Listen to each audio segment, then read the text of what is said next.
na init ka ba? Teka, ito ang maliit na fan na parang aircon sa bulsa. Akala mo ordinaryong mini fan lang.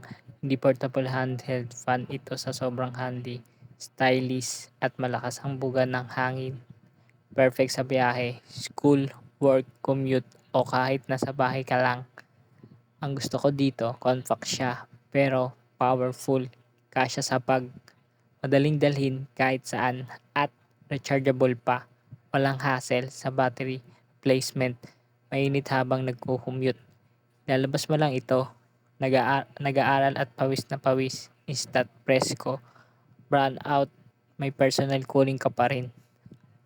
At tignan mo ang design. Simpleng, elegant, premium ang dating. Hindi mukhang cheap na mini fan. Pang araw-araw talaga. May adjustable fan speed pa para ikaw ang bahala kung light breeze o may malakas na hangin.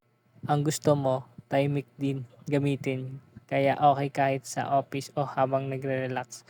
Kung mahilig ka sa practical na sulit na product, this is a must-have. Maliit, portable, rechargeable at sobrang useful lalo na sa init ng panahon. At honestly, isa ito sa mga products na once na nagamit mo, papaisip ka bakit ngayon ko lang binili ito. Kung gusto mo ng personal cooling fan na budget friendly pero sulit ito na, yun, click mo na ang link bago maubos ang stock. Presko na sulit pa.